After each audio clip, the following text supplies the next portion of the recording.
तर मित्रांनो, तुम्ही ही जी जागा बघताय ही पवित्र जागा, ही पावनभूमी म्हणजे जुन्नर शिवनेरी किल्ल्यावरती ह्याच जागी महाराजांचा जन्म झाला.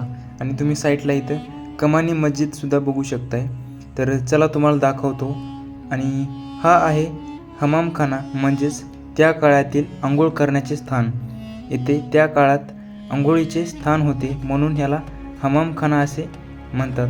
तर हे बघू शकता तुम्ही समोर. या शाही स्नानगृहामध्ये छत्रपती शिवाजी महाराज लहान असताना आंघोळ करायचे. आणि इथेच तुम्ही बघू शकता, हा स्नानगृह आजही आपल्याला किल्ल्यावरती पाहायला भेटतो. अशा प्रकारे याची रचना आहे. आणि समोरच आपल्याला शिवजन्मस्थळ दिसत आहे. तर हमामखान्यात ह्या काही वास्तू तुम्ही बघू शकता. जागोजागी आपल्याला असे दगडाचे किंवा टब, अशा बारीक बारीक खोल्या आणि आतमध्ये टबसारखं दिसत आहे. दगडाचे अवशेष आता आपल्याला इथं पाहायला भेटतात. आणि इकडे तुम्हाला एक आल्यानंतर अष्टकोनी आकाराचे टब दिसत आहे, म्हणजे शाही स्नानगृह. म्हणजे राजा महाराजा जे होते त्यांचे स्नानगृह कसे असू शकते किंवा कसे होते तुम्ही याच्यावरून अंदाज लावू शकता. याचे कोन जे आहेत ते 8 कोन आहेत, त्याच्यामुळं अष्टकोन टप म्हणू शकतो आपण याला. आणि हे राजा महाराजाच्या काळामध्ये स्नानगृह असे असायचे. तर बघू शकता. आणि समोरच आपल्याला दिसत आहे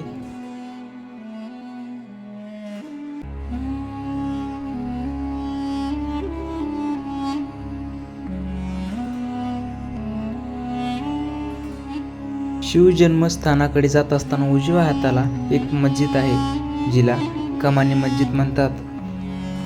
जुन्नर शहराच्या बाजूने गडाच्या अगदी पायथ्यावरूनही आपल्याला ही मस्जिद पाहायला मिळते. या मस्जिदीचं बांधकाम हे निजामशाहीत 17व्या शतकाच्या सुरुवातीस करण्यात आलं असं सांगितलं जातं. या मस्जिदीच्या खालच्या बाजूला एक पाण्याचं टाकं देखील आहे.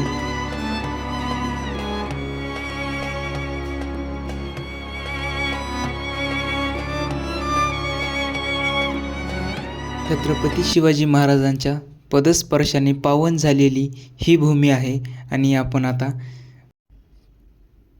आपण शिवरायांच्या जन्मस्थानाकडे जात आहोत. आणि आपल्याला समोरच एक शिवरायांचे स्मारक पाहायला मिळत आहे. तसेच बाजूला एक शिवरायांचा पाळणासुद्धा आहे, तुम्ही हे बघू शकता.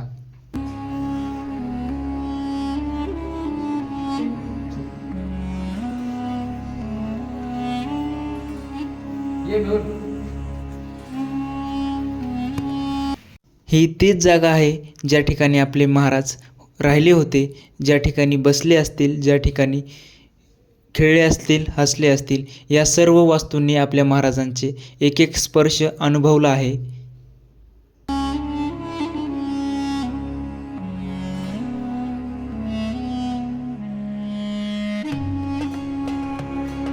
आणि तुम्ही समोर जे बघत आहात हे आहे बदामी तलाव. या तलावाचा आकार जो आहे तो बदामासारखा दिसत आहे, म्हणूनच या तलावाचे नाव बदामी तलाव असे पडले असावे.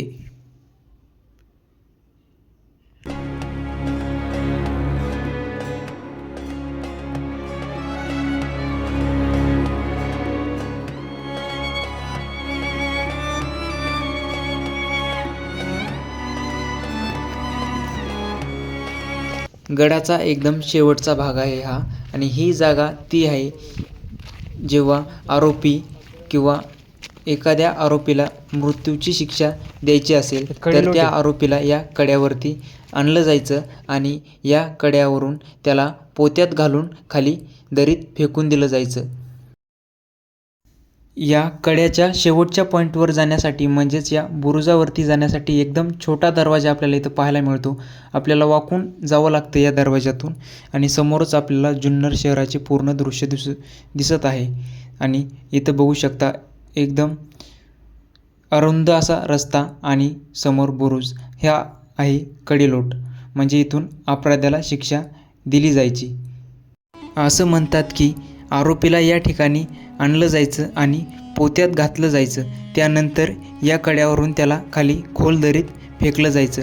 पोत्यात याच्यासाठी घातलं जायचं की तो खाली दरीत पडल्यानंतर त्याचे हातपाय तुटून वेगवेगळे होऊ नये आणि सर्व एकत्र शरीर मिळावं आणि त्याच्यानंतर त्याच्या अंत्यविधी केली जायची.